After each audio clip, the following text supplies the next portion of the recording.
Oke guys, welcome back to my channel. Terima kasih buat kalian yang telah nonton video-video terbaru dari channel kita. Dan tentunya buat kalian yang telah subscribe dan menyalakan tanda notifikasinya, aku ucapin terima kasih karena itu adalah sebuah bentuk dukungan kepada channel kita. Sehingga kita di sini tentunya pasti akan lebih bersemangat untuk memberikan updatean terbaru, informasi terbaru seputar aplikasi pinjaman uang online. Oke.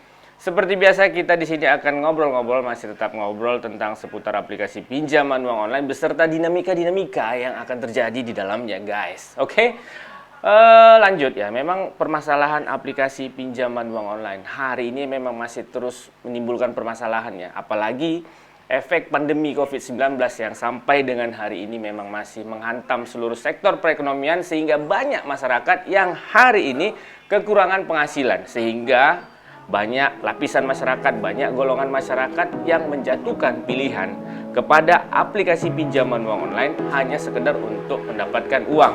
Akan tetapi karena memang rendahnya pengetahuan masyarakat, rendahnya literasi masyarakat terkait aplikasi pinjaman uang online, yang terjadi malah apa? Niatnya ingin meringankan beban mencari hutangan di aplikasi pinjaman uang online, nyatanya malah menjadi korban dari keganasan aplikasi pinjaman uang online. Itulah yang terjadi dewasa ini. Itulah yang terjadi saat. Jadi sebenarnya di video ini aku ingin buat konten menjawab sebuah pertanyaan yang cukup sering dan hampir setiap hari nongol di kolom komentar, yaitu mempertanyakan tentang DC lapangan aplikasi pinjaman uang online. Oke, jangan kemana-mana, terus simak video ini sampai beres. Oke. Jadi terkait dengan pertanyaan yang paling sering nongol di kolom komentar, yaitu apakah DC lapangannya ada, Bang? Sebenarnya secara pribadi aku merasa lucu sih dengan pertanyaan seperti ini.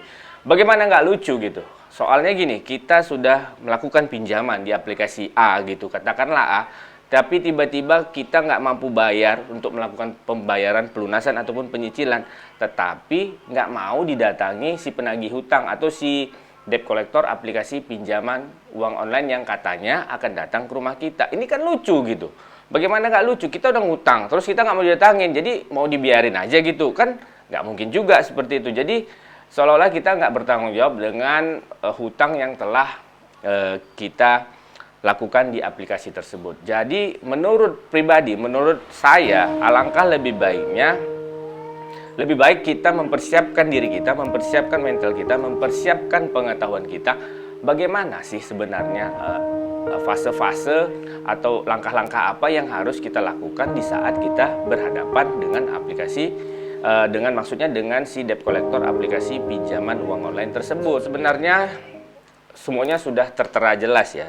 Pihak OJK juga sudah mengeluarkan aturan-aturan main, SOP, standar operasional setiap desk collection aplikasi pinjaman uang online apabila visit, apabila mengunjungi si debitur yang gagal bayar ke rumahnya ya.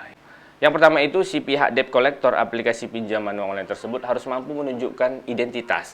Yang kedua surat tugas, surat kuasa dan surat penagihan hutang dari aplikasi yang ditagihkannya kepada si debitur. Jadi apabila si pihak debt collector aplikasi pinjaman uang online tersebut tidak mampu menampilkan 4 surat tersebut, maka kita sebagai si debitur aplikasi pinjaman uang online yang gagal bayar berhak untuk menolak ya. Karena bisa saja itu merupakan penipuan, memanfaatkan situasi gitu. Jadi lebih baik si pihak debt collector aplikasi pinjaman uang online tersebut mampu untuk menampilkan 4 surat tersebut.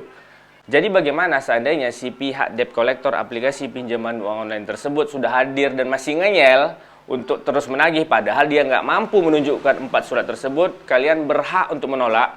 Dan apabila kalian memang merasa terganggu dengan kehadiran si DC tersebut, silahkan kalian usir dan buat laporan kepada pihak yang berwajib, buat laporan kepada pihak kepolisian bahwasanya kalian merasa terganggu dengan hal tersebut. Tidak ada permasalahan. Kenapa? Karena dia tidak mampu menghadirkan ketentuan-ketentuan penagihan yang ditetapkan oleh pihak OJK. Jadi, nggak ada yang sebenarnya yang perlu kita takutkan apabila si pihak DC mengancam akan datang ke rumah kita. Tidak perlu. Yang perlu kita persiapkan itu adalah mengupgrade informasi, mengupdate informasi seputar tata cara penagihan yang telah ditetapkan oleh pihak OJK. Karena semua sudah ada draftnya, semua sudah ada aturan mainnya. Jadi apabila keluar dari hal-hal tersebut, silahkan rejected. Oke. Jadi buat kalian yang hari ini masih ketakutan ataupun ketar-ketir akibat diteror, difitnah dan diintimidasi oleh pihak debt collector aplikasi pinjaman uang online, ya terkadang pihak DC aplikasi pinjaman uang online ini sering menuduhkan hal yang tidak-tidak kepada kita, sering menakut-nakuti kepada kita hal yang tidak-tidak dengan harapan kita segera melakukan pembayaran. Jadi tidak perlu teman-teman, buanglah rasa takut yang ada di dalam diri kalian, buanglah rasa panik yang ada di dalam diri kalian, tetap tenang, tetap berpikir positif, jangan melakukan hal-hal yang justru nanti dapat merugikan diri kalian sendiri, orang lain, dan tentunya orang yang kalian sayangi. Oke, sekian video saya kali ini. Semoga video ini bermanfaat buat kalian, buat kita semua tentunya. Jangan lupa di like, comment, share, subscribe tentunya. Nyalakan tanda notifikasinya di sudut kanan kecil. Kalian bisa lihat pasti, tinggal tekan.